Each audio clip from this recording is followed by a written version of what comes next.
Oiê, pode olhar. Eu sou Ayrton Marques e estou de volta para mais um episódio do videocast de entrevistas do Olhar Direto. E hoje, o nosso papo reto e direto é com a senadora Margarete Busetti, do Progressistas.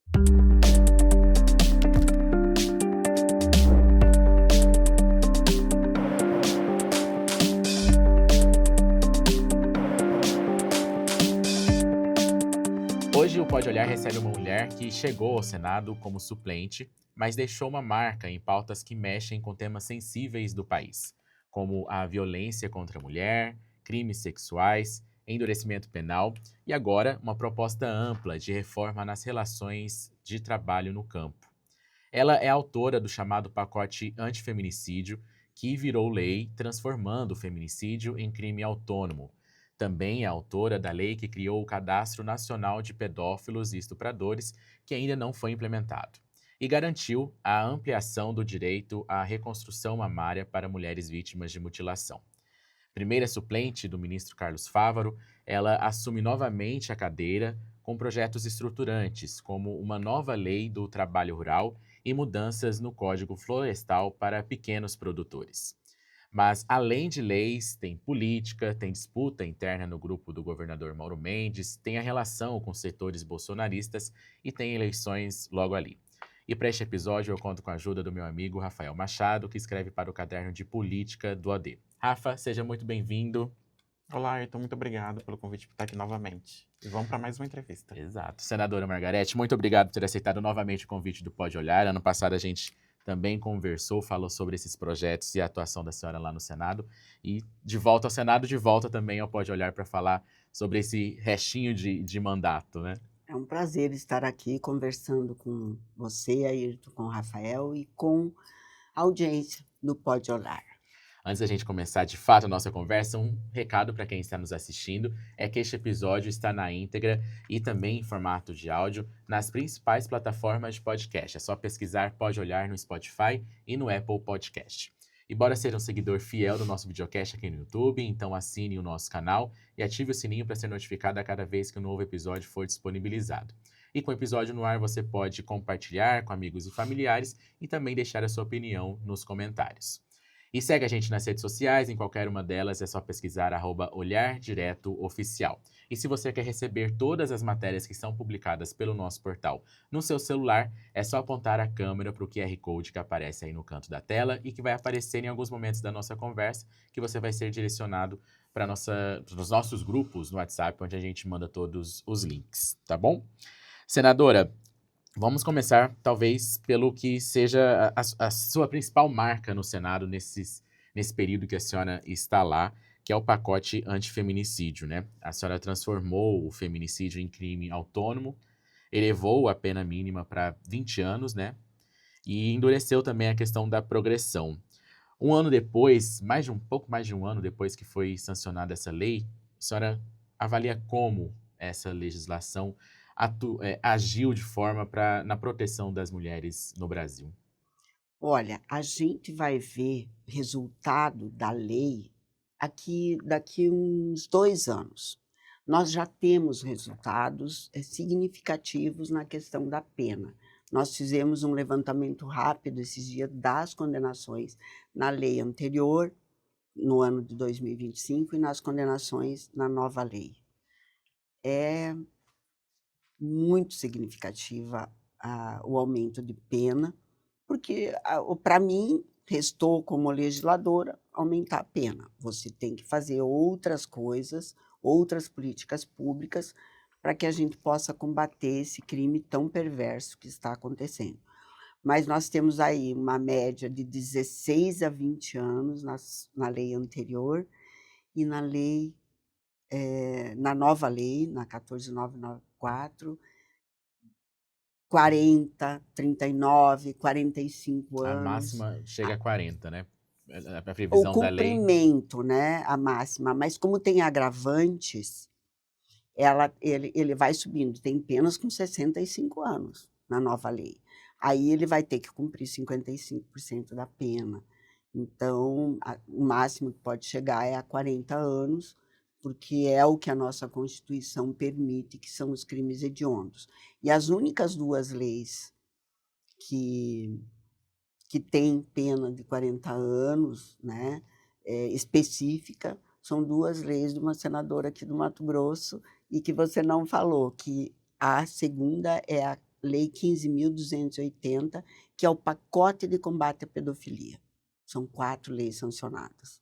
Então, ela também vai para 40 anos, e aí a importância de ser um crime específico, o feminicídio ser um crime autônomo, e a pedofilia também ter 40 anos e ser um crime que na lei eu coloquei exame criminológico, banco de DNA e também medida protetiva para a criança que for abusada.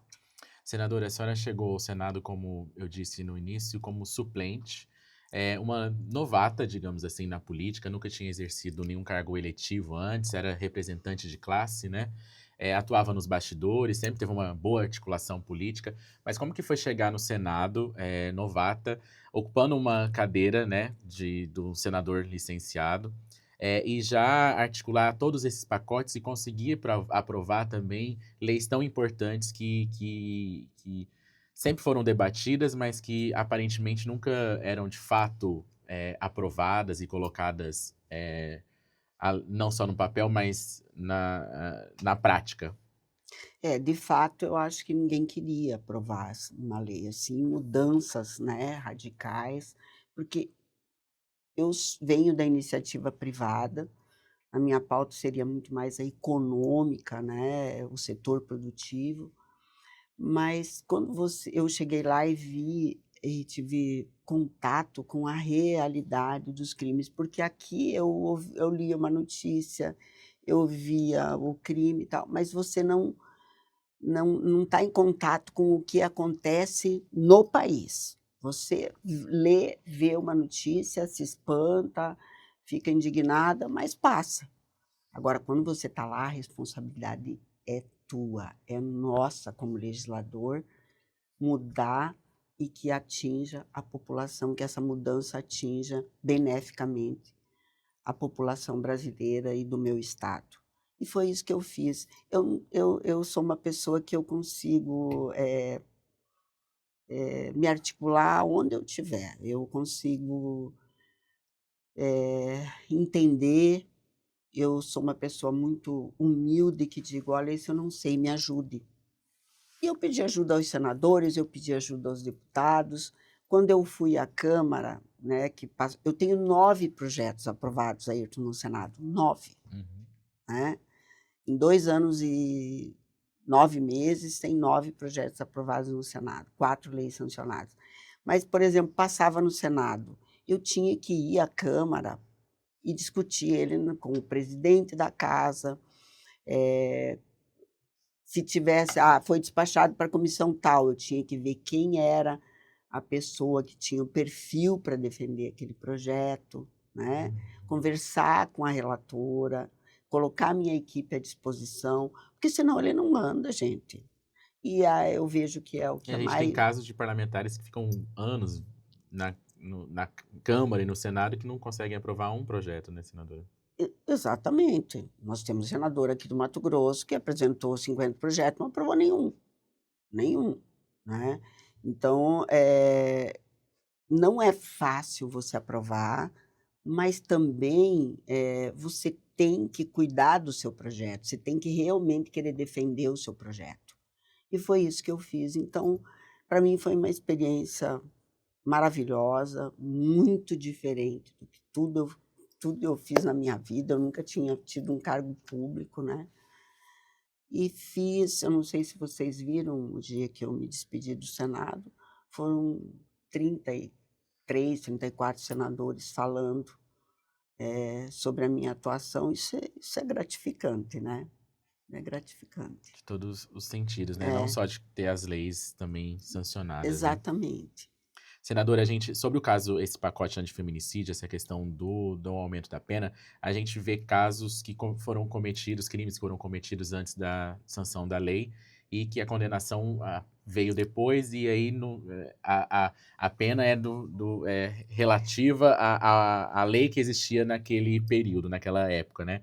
Um dos casos mais recentes e emblemáticos foi da Raquel Catani, Raquel. filha do deputado estadual Gilberto Catani. Quando a senhora analisa esses casos, vê esses casos assim, a senhora acredita que a lei chegou tarde, que a classe política atuou tarde? Qual que é o sentimento que a senhora tem quando vê esses casos assim? O sentimento é que a política falhou, né?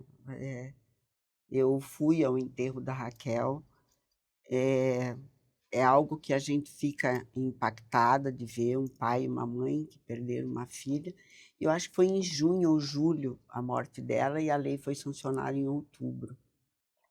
Então, a lei não pode regredir para.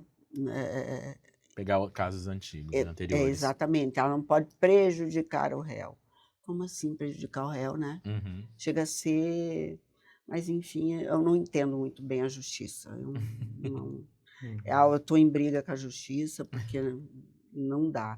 Mas a classe política falha em muitas coisas, em muitos projetos que poderiam ser colocados. Eu vejo que lá se está para fazer campanha o tempo inteiro. A classe política entra num mandato pensando no próximo mandato. Isso é péssimo. Essas questões pessoais acabam infligindo as questões que são realmente Da importantes, nação, né? infelizmente. Senadora, sempre que a gente discute essa questão de aumento de penas, de tornar a lei mais dura, também há alguns questionamentos de analistas, de críticos, falando que o aumento de pena gera, na verdade, só uma falsa sensação de segurança, ou nesse caso, por exemplo, o agressor, ele não vai, antes de cometer o assassinato ou a agressão, ele não vai pensar, posso pegar 40 anos, talvez ele não tenha esse momento de pensar nas consequências, em quantos anos ele vai passar na cadeia caso ele cometa um assassinato. A senhora acredita que é isso mesmo, que só endurecer as penas não é o suficiente? Mas de jeito nenhum. É suficiente, sim, e é pedagógico. Porque eu lembro, eu, quando criança, eu não fazia muita coisa, porque eu tinha medo de apanhar do meu pai. E hoje ninguém tem medo nem dos pais, nem da justiça, Polícia, né? não teme justiça divina, não teme mais nada. Se você tem que temer a lei. Temer a lei. Aí você pensa 2 vezes antes de transgredir a lei. Mas se ela é benéfica, olha só o caso da Lara, que aconteceu a semana passada em Belo Horizonte. Gente, esse cara tinha sido preso 5 vezes, 5. Ele tinha sido condenado a 38 anos e saiu numa progressão de pena. Isso é justo? Enquanto está lá todo mundo discutindo que não é suficiente aumentar a pena, a mãe e o pai estão enterrando uma jovem de 20 anos. Eu não entendo essas coisas, sabe? Eu concordo que tem que ter políticas públicas para que ajudem a esclarecer os fatos. Por exemplo, ter na grade curricular de ensino uma matéria que fale sobre violência doméstica, por exemplo. Para que essa criança que veja, essa menina que veja a mãe apanhando, não normalize que é normal apanhar, e o menino que veja o pai batendo, não normalize e saiba que ele está cometendo um crime. Então, eu não entendo muito esses analistas, não. Eu acho que a psicologia também não está muito certa, não. O ser humano é um projeto que não está dando certo. Senadora, a senhora citou sobre essa questão de fazer essa educação nas escolas também, né? Mas sempre que a gente entra nessa questão de educação sexual ou educação contra a violência nas escolas, a gente tem uma ala mais conservadora da sociedade que já vem falar sobre ideologia de gênero, que se quer discutir gênero, se quer destruir a família, questionar essa imagem que a família tem, né, sagrada da família. A senhora acha que isso impede essas discussões sobre a violência contra a mulher, a violência doméstica nas escolas? Eu acho que hoje não mais, porque até essa ala conservadora está vendo que o que está acontecendo, por exemplo, com mulheres e crianças é muito grave. É muito grave. Nós tivemos uma decisão ontem de um desembargador do TJ de Minas Gerais que concordou e... Ai, como é que é? Ele Aceitou o recurso? não aceitou, ele beneficiou o Ah, réu, né? Porque ele não estuprou a menina. Ele teve um caso consensual com uma menina de 12 anos. Eu esqueci, ele absolveu o absolveu. réu, fugiu da minha cabeça. Ele absolveu o réu de 35 anos, que é um traficante, que teve um caso consensual com uma menina de 12 anos. Então, se nós temos na escola alguém falando que não é normal, que a criança não pode ser tocada, que você não precisa entrar na parte sexual, mas entre na parte do respeito, que o seu corpo é sagrado, né? Que ninguém pode tocar, e ensine que não pode bater, que é crime. Enfim, essa ala conservadora eu acho que está abrindo a cabeça um pouco também, porque isso não é ser conservador, não. Isso é ser conivente com o que está acontecendo. Que vira um limbo, né? Não é discutido isso em casa, porque talvez a família Não ou sabe tem um histórico de discutir, violência tem um também, e também histórico fica de ali na escola, né? violência, fica. Então, na escola, é permitido sim. E aí nós temos dois problemas, né? Você tem uma ala muito conservadora e uma ala que acha que pode tudo. Não, tem que ter um meio termo. Você tem que realmente, o ensino é algo que tem que ser muito responsável, muito responsável. E a senhora acredita que hoje as escolas, o ensino nacional, principalmente público, está preparado para fazer essas discussões? Sem Não, partir para isso também, para é, talvez um exagero é, de algum campo político não, identitário? infelizmente não. Tem alguns estados que sim e outros não têm a menor condição. Existe uma ideologia dentro da educação que a gente não pode aceitar. Isso tem que ser mudado. Tem que ser uma educação responsável, sabe? Você não pode fazer, não sei, campanha dentro de uma escola, por exemplo. Eu acho isso um absurdo dos absurdos. Não pode, não pode. Você pode sim. Eu lembro, Ayrton, que eu tinha educação moral e cívica. Eu tinha organização social e política brasileira. Mas ninguém fez campanha no meu colégio. E era um colégio estadual, né? Então, se eles tinham as suas preferências lá fora, ok, ok. Agora, hoje não. Hoje você vê dentro das universidades federais, você vê dentro das escolas. Eu acho isso muito ruim para a população. Senadora, para a gente fechar sobre esse tema da questão do feminicídio e da Hum. nova legislação, a senhora acredita que com a lei sancionada nesse pouco mais de um ano, também houve um aumento na agilidade das condenações desses criminosos? Foi outra coisa que a lei deu, né? Tem preferência nesses julgamentos, né? Os casos de feminicídio, de agressão, de violência doméstica, têm preferência nos tribunais de justiça. Então, agilizou muito. Nós temos condenação no Distrito Federal. A primeira condenação que saiu foi em 9 meses. Foi 42 anos de pena. Eu comemorei muito quando saiu essa condenação, né? Porque você não só... Eu cuidei disso, que tivesse essa agilidade, tivesse preferência, que a medida protetiva, o descumprimento da medida protetiva fosse caso de prisão, né? E hoje é caso de prisão, descumprimento da medida protetiva. Então, foram vários avanços, e eu vejo hoje feminicidas querendo fugir da lei, querendo dizer que foi um homicídio, só um homicídio. Aquele caso de São Paulo que ele arrastou a mulher, que a mulher perdeu as 2 pernas. Nossa, aquilo foi chocante. E ele disse que ele só atropelou para fugir da lei. Então ela Não está teve essa funcionando. motivação, né, Ela por está ser mulher. funcionando, sim, e eu fico super feliz. É um crime autônomo, ninguém mais pode dizer que é um homicídio a, a pesquisar, um homicídio a esclarecer, como eles costumam dizer. Uhum. Muitos estados colocam a morte de uma mulher pelo ex-companheiro como um homicídio a esclarecer. Está errado? Não é, né? O ex-companheiro não mata porque ela tirou alguma coisa dele. Não, Uhum. é o contrário. Por ser mulher, né. Senadora, agora vamos falar um pouquinho sobre o Cadastro Nacional de Pedófilos, né? A Lei 15.035 de 2024, ela já foi sancionada, né, pelo presidente Lula, mas não foi implementada ainda pelo CNJ. Você acredita que o judiciário está boicotando? O que a senhora, uma justificativa que seria não, para ela não ser implementada ainda, né?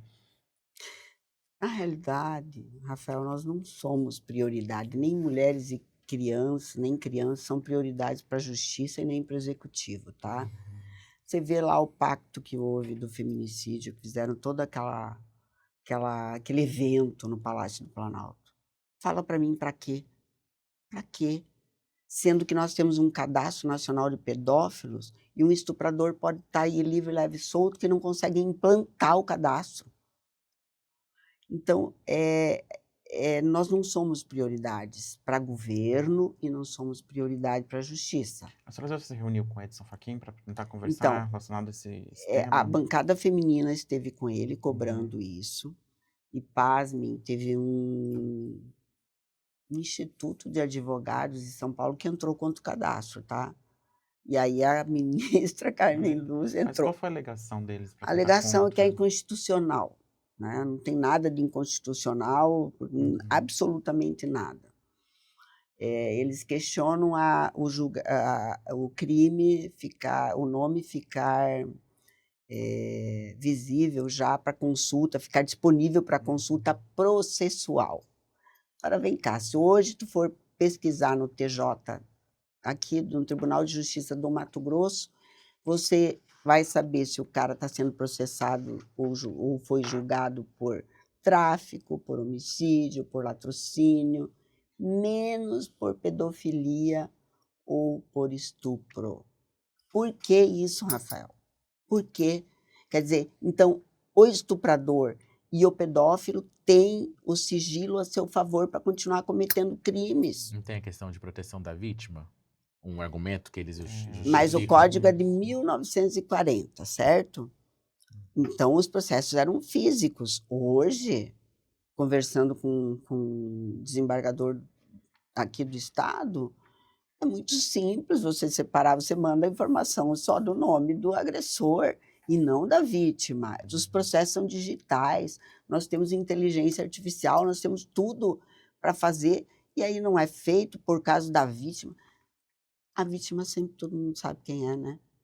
Todo mundo sabe quem é. Ela é exposta de qualquer forma, mas o agressor tem a seu favor o sigilo da justiça, o segredo de justiça a seu favor. Isso não está certo. A bancada feminina esteve com o ministro Fachin, a ministra Carmen Lúcia indeferiu e vai levar ao pleno essa questão do cadastro, né, da Da ação primeira que... instância, porque quando o presidente Lula foi sancionar, a questão veio à tona, não, mas não é inconstitucional. Eu falei, se for inconstitucional aparecer o processo, na consulta processual, um pedófilo e um estuprador, vocês têm que tirar todos os outros crimes também da primeira instância. Porque se você for, se um cara for contratar um vendedor de carros, a revenda vai contratar um revendedor de carros, ele consegue saber se esse cara foi processado ou foi condenado por roubo de carro. Ele elimina esse currículo. Mas acho uma que qualquer escola... ação, processo que você entra na justiça ou você é processado, seja por injúria, Tá já lá, aparece na aparece busca. lá. Do próprio Google, às vezes. Exatamente, menos pedofilia e estupro. Por quê? Se você, uma escola, vai contratar um professor, um psicólogo, um zelador, ela não tem como saber se esse cara já molestou uma criança. E onde nossos filhos vão? Onde meus netos estudam? escola. Teve caso aqui no shopping, em Cuiabá, não teve um caso no shopping? No shopping e numa escolinha de futebol, né? Que houve inúmeros Na estudos. loja de venda de sapatos, que o senhor passou a mão na criança, né, que estava sentado no puff. Ai, nossa, é assim, é isso que eu digo, se a criança soubesse que ela não pode ser tocada, né, talvez ela saísse correndo tudo, mas ela não sabe. Ela não sabe, normalmente ela é coagida, ela confunde com carinho, ela confunde com afeto. Ela tem que saber que isso é errado. Mas, enfim, o cadastro, aí eu estive com o ministro Fachin a semana passada, a gente foi por causa do caso do Banco Master, conversar com ele, a CAI, toda a Comissão de Assuntos Econômicos, e aí eu falei, ministro, eu estou pedindo uma agenda com o senhor. Diz que aproveitando que estamos Aproveitando, aqui, né? olha, tudo bem, muito obrigado, né? Mas aproveitando, eu estou pedindo uma agenda com o senhor, porque nós precisamos resolver a questão do Cadastro Nacional de Pedófilos e Predadores Sexuais, que o senhor é presidente do CNJ. E Ele que regulamenta, tinha né, o recém conselho acontecido o caso do piloto da Latam, né? da Latam. Aí ele disse, não, eu me interesso. Eu falei, não, o senhor precisa me atender aqui, eu preciso que o senhor... Ele disse, não, aí já chamou. Mas é uma questão burocrática que eles alegam, não tem condições de fazer isso? O que eles falam? E o que a senhora sente discutindo também com as pessoas que podem colocar isso de fato em prática? Nossa, tenho até medo de falar. Porque assim, é uma omissão até da justiça, né? Eu participei do grupo de trabalho em 2025 com o CNJ para a implantação do cadastro. Aí, chega o final do ano, muda o presidente do CNJ, para tudo, desfaz o grupo. E nós já tínhamos caminhado, já tínhamos andado, entendeu? Então, assim, eu não consigo entender que eu não quero acreditar que a omissão e a resistência venha de dentro da própria justiça. Falando sobre o Cadastro Nacional de Pedófilos, existe um trecho, né, da proposta que a senhora, né, foi aprovada no Congresso, que mantém o nome do condenado por mais de 10 anos, né, na lista, foi Isso. vetado pelo presidente Foi Lula. vetado. Como que está o trabalho dentro do Congresso para tentar derrubar esse veto, né, e fazer com que o nome fique ali por 10 anos nesse Após cadastro? a condenação, ao Exatamente, cumprimento da cumprimento da pena, né? o cumprimento da pena. Essa não foi, isso eu não tinha na lei, porque por problemas eu achava de dentro da Constituição, mas o relator achou por bem pôr um parágrafo isso. único dizendo que, porque ele entende que tem que ficar, porque ele entendia que tinha que ficar. Eu falei, manda ver, vamos embora. Foi aprovado, foi vetado pelo presidente, porque viu inconstitucionalidade, mas ainda não foi avaliado o veto não foi avaliado pelo Congresso Nacional. E eu acredito que vai ser derrubado esse veto. E aí, talvez, né, como o STF, a supremacia dos ministros é total e completa, eu acho que vão derrubar, vão dizer que é inconstitucional. Mas aí, derrubando o veto, corre o risco da lei toda ser derrubada? Tira só esse trecho? Ele só tirou esse trecho. Se o STF decidir que é inconstitucional, é só o trecho, né? Não tem nada a ver. É só esse veto mesmo, é um parágrafo único, tá? No 2º artigo. Não tem problema, não. A lei continua valendo. Senadora, E eles que cumpram a lei, né? Exatamente. A parte da senhora está sendo feita, né? Eu fiz, exatamente. Senadora, a senhora até falou sobre esse pacto nacional, né, do Brasil contra o feminicídio, que foi lançado agora em fevereiro, e é uma articulação inédita entre todos os poderes, executivo, legislativo e judiciário. Aparentemente, a senhora acredita que isso não tem muita resolutividade, não tem muita serventia. Por quê que a senhora acredita nisso?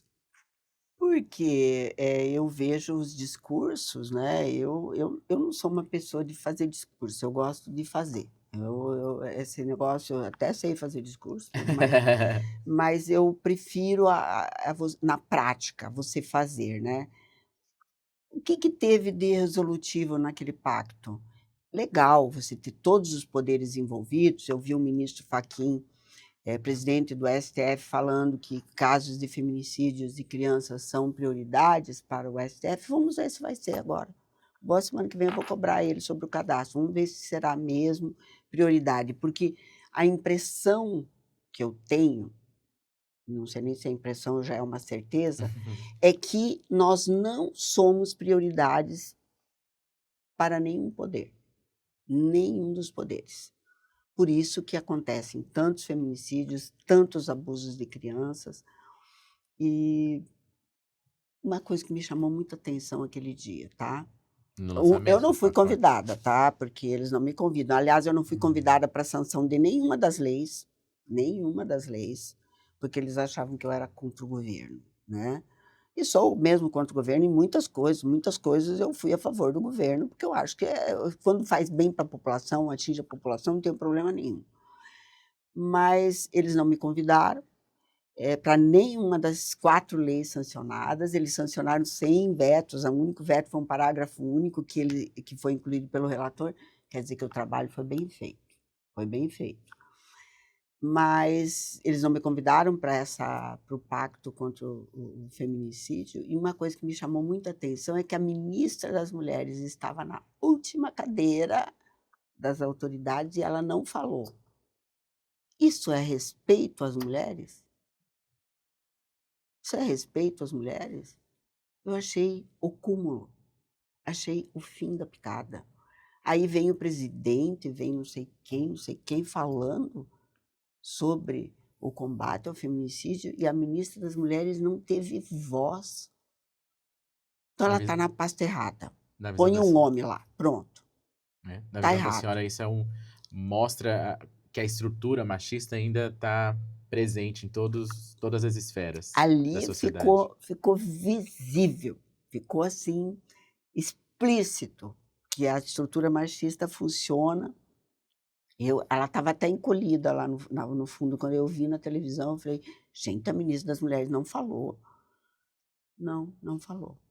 Eu falei, que coisa, gente, que coisa absurda. Ok, eu sei que os homens falando É importante é também, né? importante o tema, é importante, porque se o homem não se levantar e vir conosco, nós não vamos vencer essa luta. Mas tem que ser prioridade para o homem. Tem que ser prioridade para o homem. Eu não acho que seja. Pelo governo, não é. Não é. É só discurso. Como que a gente viu aí no último ano, em Mato Grosso especificamente, um aumento do número de feminicídios, né? E foi uma grande discussão e creio eu que vai ser um dos temas principais, assim, do debate eleitoral neste ano, que a gente tem a disputa do governo, tem as disputas ao Senado. Como que a senhora avalia, em geral, assim, a atuação do governo Mauro em relação ao combate ao feminicídio? E se há uma justificativa para que esses casos, esses crimes em Mato Grosso estejam aumentando nos últimos anos? O feminicídio é um crime muito específico, e é um crime de ódio, né? É um crime de ódio. Então, você não tem como prevenir, porque o cara, quando decide matar, ele vai. Olha, vamos lá, vamos falar do caso do filho do Bezerra. Não lembro o nome dele. Acho que é Carlinhos Carlinhos Bezerra. Bezerra. Gente, ele perseguiu essa mulher anos, né? Ele tinha toda a trajetória dela e ele foi lá e ele matou em plena, Dia, né? entendeu? Frente ao condomínio Em onde ela frente a um morava, né? condomínio, matou ele e ela, quer dizer. Então, é muito difícil quando o cara resolve matar você impedir que ele faça isso. Aí nós temos uma punição mais severa quando ele começar a entender e outras políticas públicas. E aí eu levei ao comitê do governador Mauro Mendes, agora tem um comitê permanente de combate à violência. Uma das ações, conseguimos fazer um convênio com uma universidade para atender tanto a vítima quanto ao agressor em psicologia e psiquiatria. Talvez se o agressor conseguisse falar antes de cometer uma barbaridade dessas, talvez ele desistisse. Eu não sei. Mas será a primeira vez que a gente vai atender o agressor, porque o homem tem dificuldade de falar que ele não está bem, de ir para o psiquiatra, de ir para o psicólogo, mas é online, é atendimento online. Pode ser que Talvez facilite, né? faça. Eu vejo que o governo tem muitas ações e que falta coordenar essas ações e mostrar essas ações. Por exemplo, tem o Ser Capacita, tem o Auxílio Moradia, que é um dos programas da primeira-dama, que eu acho fantástico. Eu aprovei, fui relatora do Auxílio Aluguel no Senado Federal, mas aqui é Auxílio Moradia. A mulher pode ir para a casa da mãe e fazer uso desse dinheiro para ajudar nas despesas. Lá não, é Auxílio Aluguel e acabou. Mas eu só tinha um caminho a seguir por causa do projeto, né? Então, tem muitas ações, tem o Ser Capacita, se você der capacidade para essa mulher, se ela tiver auxílio, Ela consegue ela consegue se sair mais livrar fácil, porque disso, né? existem duas dependências, a emocional e a financeira. Então, tem o Ser Criança, que ajuda, nossa, tem tantas coisas que o governo faz, mas, infelizmente, é um crime difícil de ser combatido. É um crime muito difícil de ser combatido. Senadora, vamos falar então sobre outras propostas que a senhora tem debatido no Senado nesse período que a senhora vai ficar lá, deve ficar até abril, né, com a desincompatibilização do ministro Carlos Fávaro. Se ele voltar, eu tenho que sair, né? Mas se ele não voltar, eu tô lá. Se ele não quiser também, A senhora fica até fica dezembro até numa boa, fevereiro, né? na verdade, né? Verdade, até fevereiro de 2027 numa boa. Mas um dos projetos que a senhora tem defendido é que propõe a criação de uma nova lei do trabalho rural, né? Pelo que eu pesquisei, são mais de 220 artigos para substituir, que é uma legislação de 1973, né? Isso. Resumidamente, o que na visão da senhora está ultrapassado hoje na lei e o que a senhora pretende atualizar? Olha, ele Se for possível resumir. É difícil resumir, tá? Difícil resumir. Mas, assim, você moderniza toda a legislação trabalhista para o campo, porque hoje nós temos aí gente operando com drone, máquinas com joystick, entendeu? É muita modernização para você estar com uma legislação de 1973. Flexibilização na jornada de trabalho para que ele consiga fazer mais horas extras um dia, fazer banco de horas, entendeu? Tem muita coisa. A gente fez com 4 empresas, né, que tem bastante trabalho no agro, e a gente fez com uma juíza do trabalho, e toda a consultoria do Senado participou. Foi um trabalho de 6 meses? Foi. Para elaboração do projeto, né? Foi. Então, por exemplo, a juíza nos puxava, não, isso é direito, você não pode tirar. Ok, então não podemos tirar, mas podemos fazer assim, é possível fazer assim. Então, foi um trabalho muito legal. É um projeto difícil, não vai ser um projeto fácil de aprovar. O que eu estou trabalhando assim, muito fortemente é para que o 854, que é o que dispensa de reserva legal o pequeno produtor até 4 módulos, que ele ande lá, sabe? Mas mexe no Código Florestal também, então outro tema espinhoso, né? É outro tema espinhoso, mas que é ridículo nós não termos essa aprovação, porque só reconhece a realidade existente, entendeu? Então, mas esse do trabalho, eu até queria ter fatiado ele. E aí a juíza dizia, mas daí nós vamos parar aqui, vai tirar o direito daqui, não sei o quê. Eu falava, meu Deus do céu, então tá, vamos então entregar vamos tudo assim. junto. Mas é um tema que merece ser realmente avaliado. Foi um trabalho, a consultora do Senado, assim, era como se fosse um filho para ela, porque ela participou de tudo, e os consultores do Senado são bons. A senhora fala de segurança jurídica, né? Isso. O maior problema hoje é para o empregador ou para o trabalhador, na visão do senhor? Para os dois, com certeza para os dois, entendeu? Porque o trabalhador, ele pensa que ele tem algum direito e ele vai, por exemplo, a pejotização, né? O PJ. Ele vai ser PJ porque para ele é mais benéfico, ele vai receber mais e tal. mas é quando ele sai, ele quer receber os direitos dele. Então, Férias, né? 13º. férias, 13º, fundo de garantia, tudo. Isso é uma insegurança muito grande, tanto para o trabalhador quanto para o empregador. É ruim isso, é uma insegurança jurídica em cima da outra. Nós vamos colecionando insegurança jurídica, é um cúmulo isso. Então, são 2 projetos que estão lá, que não tramitou. Você vê, eu apresentei 20 projetos. Tenho 9 aprovados e 2 já estão com relatores lá. Os 2 estão nas comissões. Estão nas comissões. E já há uma previsão de votação dentro das comissões? Isso tem que ir para o plenário também? Como que está?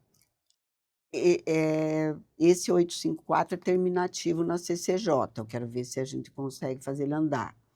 Mas é Código Florestal, eu acho que vão pedir para ir para plenário. Não tem problema, vai para plenário. Vai para plenário, não tem, vamos lá, né? Todos eles foram para plenário, então não tem. Vamos ver se eu consigo fazer pelo menos ele andar. Eles estão na Comissão de Agricultura, acho que os 2 estão na Comissão de Agricultura, os 2. Senadora, Estão com relator já, um é a Tereza Cristina e outro é o Zequinha Marinho. a senhora Eu tem falei pra proximidade pelo menos com a Tereza, a senhora tem boa proximidade Tenho. também, né? Bom, facilita aí, então, essa Aí eu discussão. tenho proximidade com todos eles, inclusive com o Jacques Wagner, não tem problema nenhum. Nenhum. Não Eu tem- vou lá tomar cafezinho e falo, e aí, senador, como vai? Entendeu? E o Lula, hein? Eu pergunto, eu falo, mas senador, o senhor me ajudou a aprovar numa comissão, pacote, cadastro de pedófilo. Uhum. Agora o seu governo está encaminhando contra na Câmara. Por que ele está encaminhando contra? Não sei, senador. Eu estou perguntando para o senhor, ele não me atende. Eu vou lá agora. Eu falei, eu vou com o senhor. Não, você fica aí. Eu falei, tá bom. Aí ele foi, voltou e falou para mim, vai encaminhar favorável. E encaminhou favorável. E é isso, gente. Não tem jeito. O que adianta eu ficar fazendo discurso contra isso, contra aquilo, contra... Eu me posiciono. Eu não tenho problema nenhum de me posicionar contra os desmandos do STF, por exemplo, contra o pacote, o pacto do feminicídio que eles fizeram, eu achei o cúmulo. Mas, ok, tem coisas que você não precisa ficar fazendo discurso para fazer, lacrar né? na rede. Hoje, a política não pode ser um palco. E hoje virou um palco. Sabe? É para quem grita mais, para quem fala maior. Tem a maldita narrativa política, né? Isso, Tem que criar exatamente. narrativa nas redes sociais. É horrível isso. Aí vamos para resultado prático. Vamos lá. O que Medeiros aprovou? Vamos lá. O que o Abílio Brunini aprovou? Todos eles, não adianta ficar fazendo só gritaria. Eu não sei, eu sou o contrário, às vezes eu me sinto uma ET no meio da política. Falando sobre essa questão da questão trabalhista, né? Ah, Já está tendo, na verdade, no Congresso Nacional, uma discussão muito forte em relação ao fim da escala 6x1. Né? Muitos setores estão criticando essa proposta, alegando que ela vai ser aprovada na folgadilha e ano eleitoral, sem uma ampla discussão relacionada a esse tema. O que a senhora acha sobre o fim da escala 6x1? Acredita que esse modelo que está sendo implementado do projeto da Erika Hilton vai ser aprovado? E quais os malefícios que ela traz, né, para o setor setor produtivo, né, a senhora que é do setor produtivo? Olha, hoje nós já temos falta de mão de obra, tá? Segundo o Lula, é porque nós pagamos mal. Nós já temos falta de mão de obra. Nós temos mais gente no Bolsa Família do que com carteira assinada. E aí nós vamos diminuir a jornada de trabalho. Pensa para o município e para o Estado e para a União como é que vai ficar isso. Não é só o setor privado, é o setor público também. Como que vai ser? Se na segurança nós já temos problema, se na saúde nós já temos problema com mão de obra, na educação, como que vai ser? Entendeu? É difícil isso. E outra coisa que eu penso, por que não deixa a iniciativa privada se ajeitar? Tem muitas empresas, muitas que eu conheço que já fazem a 5x2. 5x2. Então, deixa as empresas se ajustarem. Para de se meter, o governo só atrapalha. Mas a senhora acha que esse projeto ele vai avançar por ser um ano eleitoral? As Mas pessoas não vão tenho precisar. dúvida, não tenho dúvida. Eu quero ver quem Uhum. que vai votar contra. Quero ver quem que vai votar contra isso. Se a senhora estiver no Senado, a senhora vota contra? Se for, Mesmo em ano eleitoral? se fosse não discutida e que fosse, por exemplo, como está lá da Érica Hilton, com certeza. É um absurdo aquela proposta. É um absurdo.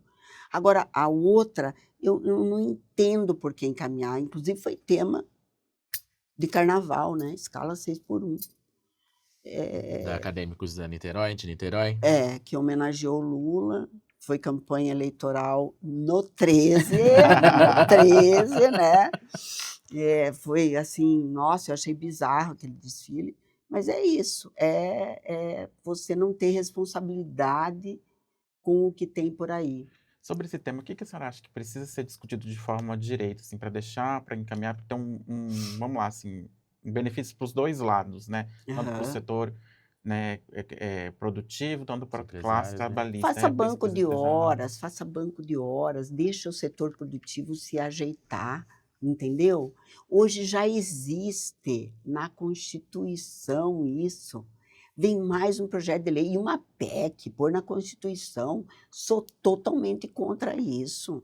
Para com isso, nós não podemos ficar fazendo esse remendo o tempo inteiro na Constituição. Ela já está na Constituição, já diz ali que você pode fazer escala, que você pode fazer isso, pode fazer aquilo.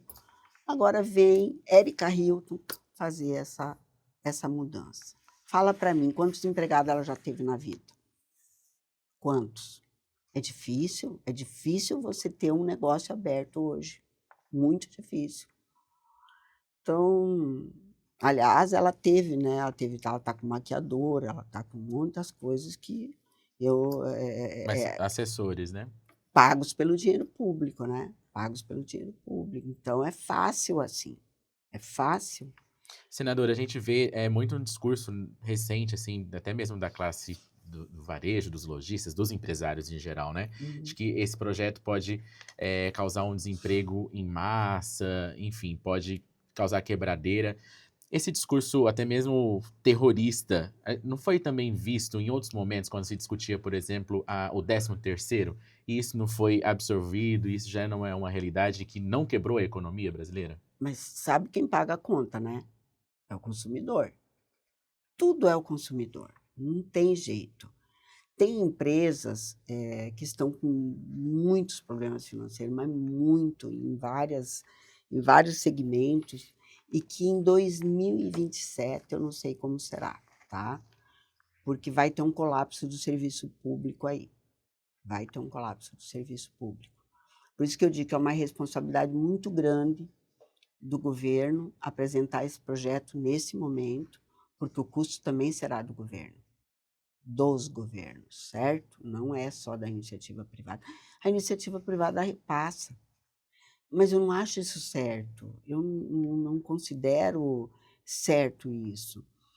Claro que nós estamos afunilando, né? Afunilando, afunilando, vai, chega uma hora que o pote transborda e você não tem mais o que fazer.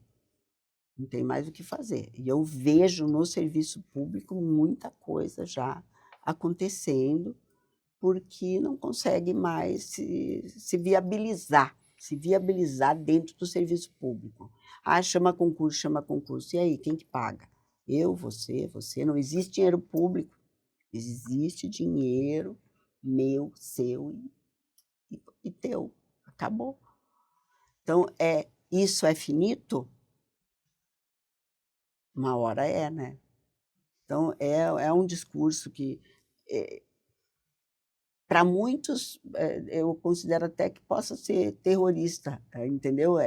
Você falar isso, poderia se adequar e tal, mas muitos não conseguem, Ayrton. Não tem jeito. Não tem jeito. E aí você vai lá, tu substitui o funcionário que é mais caro por um mais barato. Você demite, entendeu? É muito ruim. Quem que vai pagar essa conta? Quem vai pagar essa conta da diminuição da carga horária para quem não pode fazer? Por exemplo, prestação de serviço, né? Na saúde, na educação. E na segurança? É nós que pagamos. É nós que pagamos. Então, eu acho uma responsabilidade muito grande. Nós já estamos com déficit nas contas, um déficit fiscal nas Aumenta, né? contas imenso. Para que aumentar? Senadora, para a gente encerrar o assunto, eu quero falar de política rapidamente, política eleitoral, para a gente encerrar, mas antes disso, a senhora também tem participado aí da Comissão de Assuntos Econômicos, a previsão de discussão sobre a questão do Banco Master, né? A possibilidade do Vocaro também ir na comissão prestar esclarecimentos. Como que o Senado está acompanhando e o que a gente pode esperar da atuação do Senado em relação a essa polêmica envolvendo o Banco Master? Olha, a Comissão de Assuntos Econômicos, ela tem autonomia para, inclusive, pedir quebra de sigilo, né? Ela pode, porque são assuntos econômicos que são discutidos aí. E, gente, é tão engraçado quando eu vejo a cara do Vocaro, Por quê? um moço chulo, um playboy chulo, 42 anos, colocou o mercado financeiro de joelho, do país inteiro de joelho. E aí você vê que está Explodiu todo uma bomba em todos os em poderes, né? todos os poderes. Nós vemos lá todos os poderes envolvidos, do PL ao PT, entendeu? Então, assim, eu fico assim, eu falo, cara, como é que esse cara conseguiu, né? Porque ele não me parece aquela pessoa assim, mas conseguiu porque foi comprando e pagando todo mundo. É lamentável, mas aí você vê o reflexo dos três poderes, né? Porque não teria como fazer essa rede sem a proteção dos três poderes. Ele não poderia dar esse golpe no país sem a proteção dos três poderes. Quando eu olho para ele, eu falo, cara, eu tiro o chapéu para um malandro desse, cara. Porque ele conseguiu ultrapassar o Odebrecht, Lava Jato, tudo, tudo. É uma coisa surreal. E você vê que começou lá na Bahia e veio.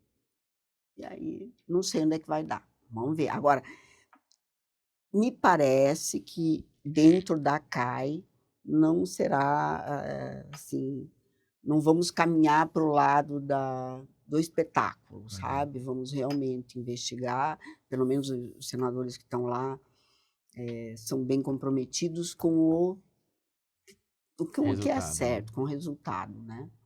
Então, eu fico feliz de estar lá nesse momento. E como que a senhora avalia a imagem do STF com toda essa questão das investigações, da atuação do ministro Toffoli, que foi, né, substituído por André Mendonça? A senhora acredita que agora, de fato, as investigações vão tomar um curso certo? A gente já viu recentemente decisões do André Mendonça também, né, dando mais poderes à PF, autonomia também para investigar esse caso.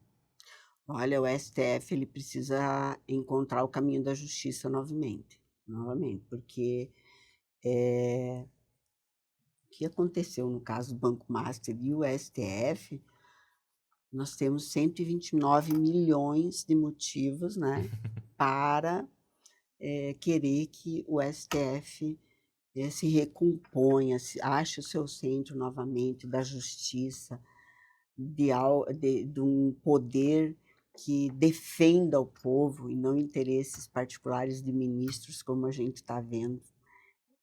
Eu lamento muito que a justiça esteja dessa forma, e é a Suprema Corte.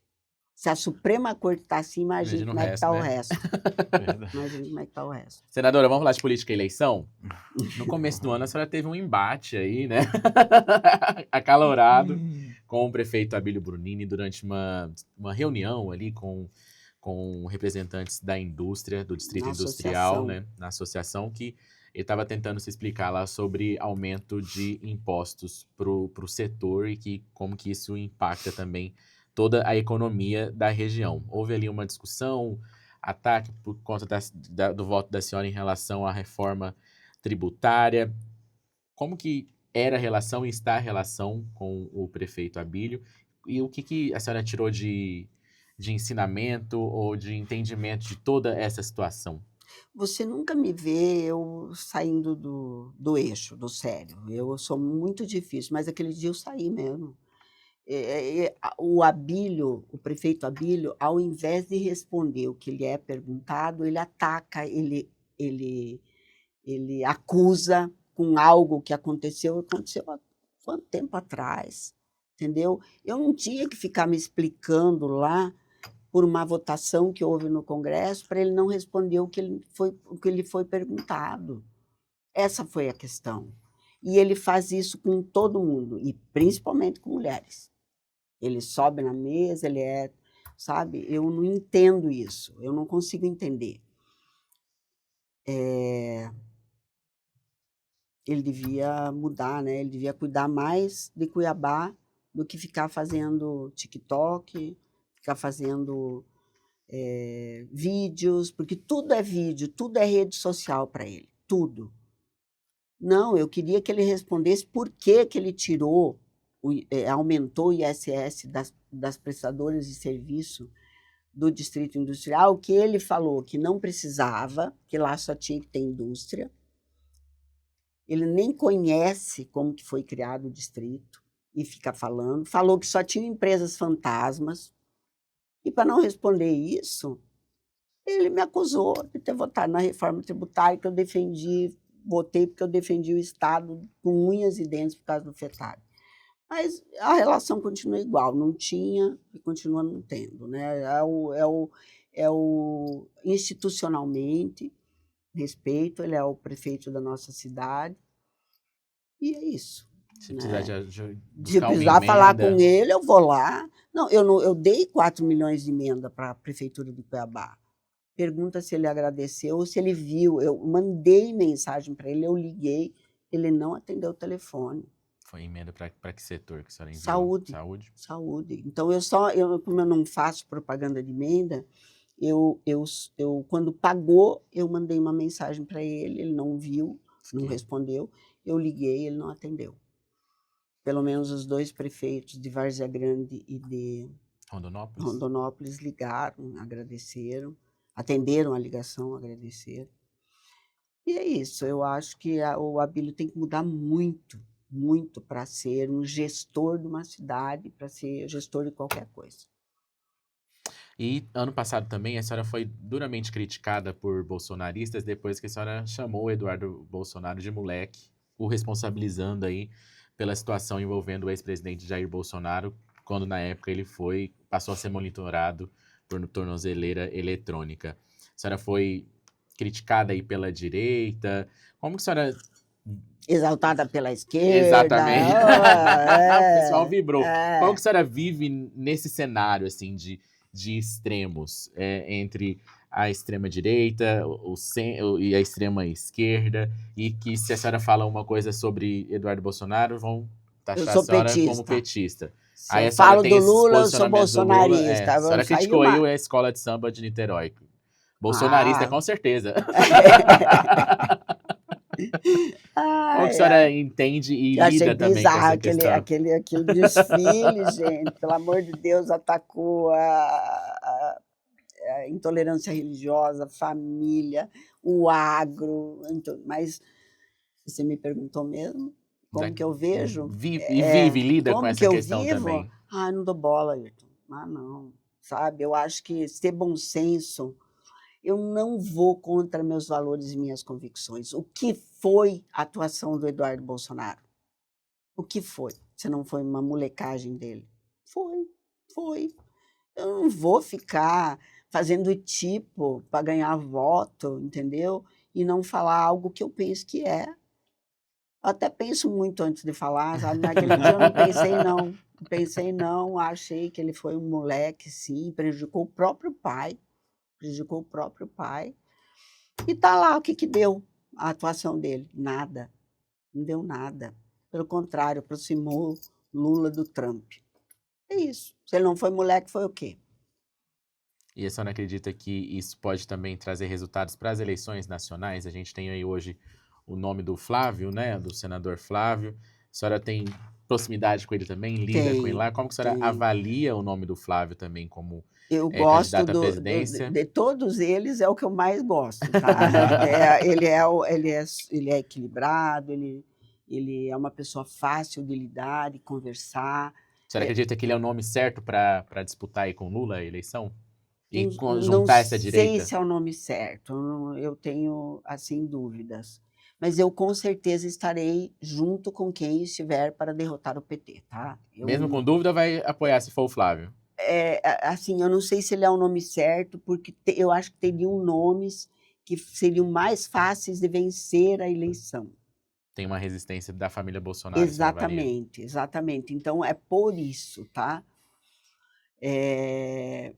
Mas hoje é o que nós temos, certo? Hoje é o que nós temos. Então, eu tenho aí o PSD, que está com 3 candidatos e que vai fazer campanha, entendeu?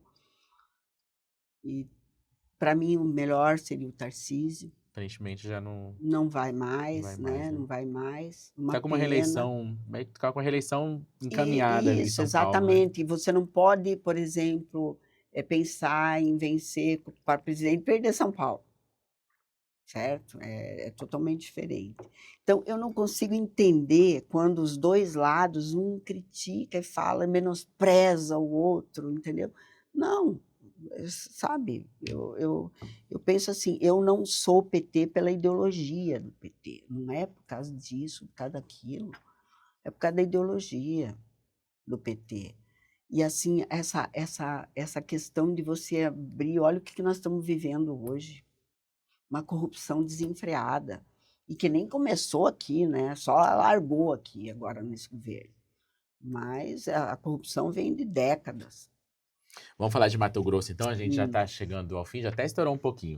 Mas vamos falar de Mato Grosso. A senhora tem aí nas últimas semanas acompanhado o governador Mauro Mendes nessas caravanas que ele tem feito de entregas em todas as regiões. Já foi para Araguaia, Nortão, enfim. Já nem lembro mais todas as regiões que ele foi. O que a senhora tem conversado com ele nessas viagens, nessas oportunidades, quando estão ali encaminhando para uma entrega sobre eleições de 2026? Há a possibilidade ou um compromisso de que a senhora faça aí uma dobradinha com ele para o Senado? Nesse grupo? Eu não sei o que é que eles pensam, né? E o que vai se desenrolar. Eu não acompanho ele agora, tá? Eu Não, acompanho claro, ele Faz desde muito tempo. 2012. E agora intensificou esse período. Exatamente, porque tem muito Entrega, né? convênio, muita entrega. Eu estou sentindo que a semana que vem eu não vou poder ir. Eu queria ir, porque tem alguns municípios que eu gostaria de ir. Mas é fato, eu acho que eu e o Mauro temos algo que poucos gestores têm, né? E aí é de entrega, de resultado. Mauro é um gestor e que eu brinco muito com ele, que eu acho que ele vai se frustrar no Senado, né? Porque lá Que a lá coisa não é vai ter a caneta, enrolada, né? Não vai ter a caneta, e lá a coisa você tem que ficar ali, ó, e vai. Senão, se você não fizer isso, você não anda. Mas eu gosto muito da gestão do Mauro, acho que ele foi um governador, está sendo um governador excepcional para Mato Grosso, em todas as áreas, em todas as áreas. Não tem uma área que a gente não possa falar que avançou, que Mato Grosso avançou e muito. Então, assim, a princípio, a gente quer fazer uma dobradinha, vamos ver se é possível, né? Que o grupo, a própria federação, né? União É, Brasil Progressista, tem aí outros nomes. Tem o Jaime, que está aí buscando uma candidatura ao governo, mas tem um espaço, segundo o próprio governador Mauro Mendes, garantido também para uma reeleição ao Senado, né? Tem Mas eu tudo tenho um isso. convite de outro partido que me deixa bem, bem feliz se eu for também. Qual o convite?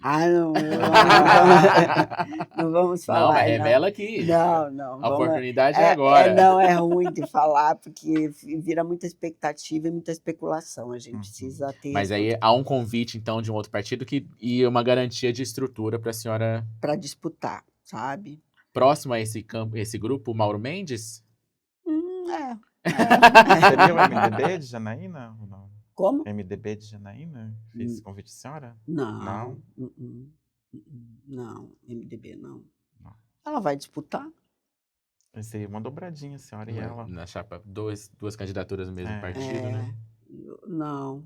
Não, né? Não Mas recebi é um convite, partido não. que orbita ali esse grupo do Mauro Mendes, o grupo da Eu senhora. acho que ela está muito mais pro Wellington, né? Não, é o Fundação partido que a senhora recebeu o Isso, convite. Uhum. exatamente. Então, mas E o vamos que a ver se é senhora possível. avalia, então, para aceitar esse convite ou não? A senhora Não, recente por voltou exemplo, ao nós PP, né? temos o problema, não, problema não, nós temos o Jaime na federação, por exemplo, se ele for disputar o Senado pela União Brasil, aí não tem espaço para mim na federação, certo? Mas eu não tenho medo de nenhum deles, entendeu? Eu acho que a gente tem um espaço, sim, a gente precisa se colocar, eleição se vence e se perde, mas você tem que perder com dignidade, se for perder, e vencer com dignidade, se for vencer. Eu fiz um bom trabalho lá, não sei se isso é Mauro Mendes possível. pessoalmente fala alguma coisa para a senhora quando a senhora fala dessa possibilidade? É claro a intenção da senhora disputar a eleição, né? Mas o que ele fala para a senhora? Não, ele fala que tem que ver a coligação. Eu não sei se é por causa do governador, do vice-governador, entendeu? Ver se vão fechar com o PL ou não, Uhum. né? Mas eu saio independente, não tem problema, não tem problema. Quem decide é o povo, quem decide é o povo, sabe? Eu nunca usei estrutura física de cargo público para fazer política. E aí o povo tem que avaliar, certo? Se quer uma senadora de resultado, quer um senador que está lá há 30 anos, não sei. Mas é isso. Eu brinco com o Mauro, né? A chapa tá montada, MM. Ah, Mais dobradinha que isso não tem, né? Então a gente brinca, mas Slogan não. pronto. E aí agora tem que tá caminhando para definições, né? É.